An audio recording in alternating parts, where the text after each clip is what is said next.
मित्रों नमस्कार।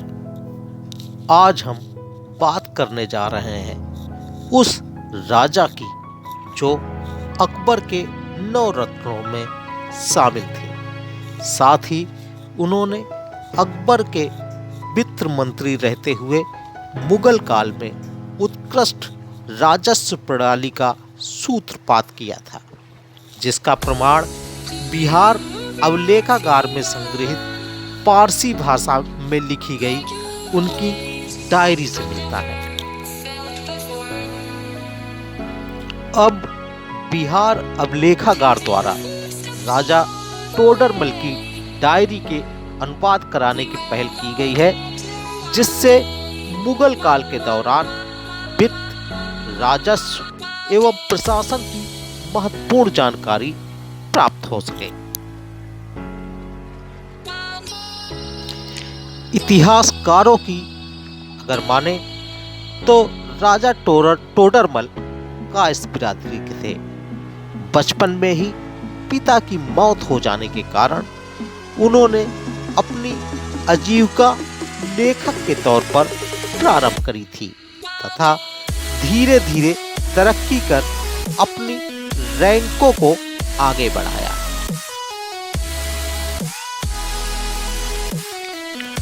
शेरशाह सूरी ने पंजाब के रोहतास में नए किले का निर्माण कराने की सोची तो उनके सम्मुख यह विकट समस्या उत्पन्न हो गई कि वह उक्त किले का निर्माण का दायित्व किसे सौंपे। तब शेरशाह सूरी ने टोडरमल पर विश्वास जताते हुए किले के निर्माण का दायित्व टोडरमल को सौंपा। मुगलों के द्वारा सूर वंश को उखाड़ फेंकने के बाद वह अकबर के अधीन कार्य करने लगे। अकबर ने पहले उन्हें आगरा का प्रभारी नियुक्त किया और बाद में उन्हें गुजरात का राज्यपाल बनाया। उन्होंने कई बार अकबर की बंगाल की टकसालों का प्रबंधन भी किया।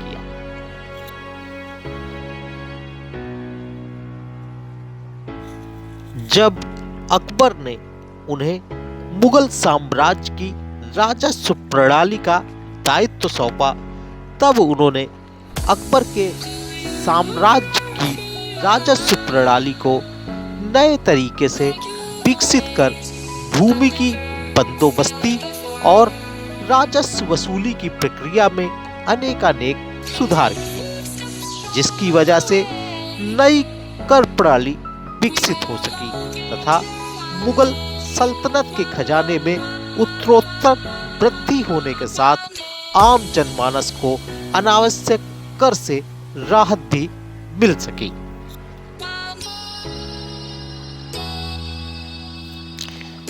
इस कारण ही अकबर ने उन्हें अपना वित्त मंत्री नियुक्त करते हुए अपने 9 रत्नों में शुमार किया।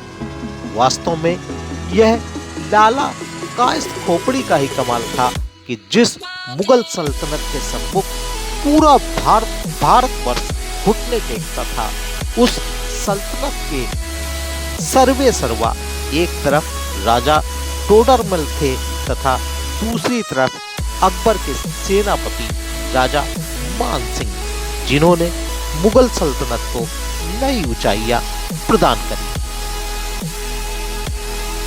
आज जब बिहार अवलेखागार द्वारा उनकी 400 पृष्ठ की डायरी के अनुवाद कराने का फैसला लेकर दिल्ली अवलेखागार के विशेषज्ञ जाकिर हुसैन को बुला भेजा है, जिससे अकबर कालीन उस स्वर्णिम वित्त प्रबंधन की जानकारी प्राप्त हो सके, जिसका सूत्रपात कायस्थ राजा टोडरमल के द्वारा किया गया था।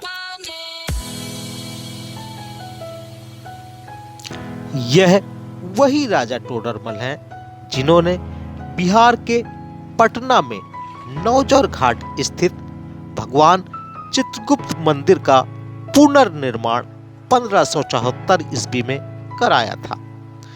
उत्तर प्रदेश सरकार द्वारा अपने प्रदेश के राजस्व अधिकारियों के लिए बनाए गए एकमात्र राजस्व प्रशिक्षण संस्थान का नाम इनके नाम पर ही टोडरमल भूलेख प्रशिक्षण संस्थान रखा है। यहाँ पर IAS, IPS एवं PPS तथा PCS कर्मियों को राजस्व संबंधी प्रशिक्षण दिए जाने की व्यवस्था है। इसके अतिरिक्त राजा टोडरमल के द्वारा सीतापुर जिले के लहरपुर में अपने लिए एक किले का भी निर्माण कराया था, जिसमें उनका परिवार निवास किया करता था। कुछ लोग इन्हें खत्री समाज का बताते हैं, परंतु अधिकांश इतिहासकारों के द्वारा इन्हें कायस्थी बताया गया है, क्योंकि भू राजस्व प्रणाली के जन्मदाता वास्तव में कायस्थी थे तथा उन्होंने इसके लिए एक कैथी लिपि का भी आविष्कार किया था, जिसके माध्यम से वह भूमि बंदोबस्त व राजस्व संबंधी कार्यों का सुचारू पूर्वक प्रबंधन किया करते थे। इसके अतिरिक्त इनके द्वारा कायस्थ आदि पुरुष भगवान चित्रगुप्त के मंदिर का पुनर्निर्माण करवाना भी यह सिद्ध करता है कि यह वैश्य समाज के न होकर कायस्थ समाज से ही थे। हम बिहार सरकार द्वारा इनकी डायरी के पन्नों का अनुवाद कराने के लिए किए जा रहे कार्यों की भूरी भूरी प्रशंसा करते हैं, क्योंकि वास्तव में यह राजा टोडरमल को दी जाने वाली सच्ची श्रद्धांजलि होगी। आपने मेरे इस कार्यक्रम को देखा सुना, आपका बहुत बहुत धन्यवाद। आभार। शुभ दिवस।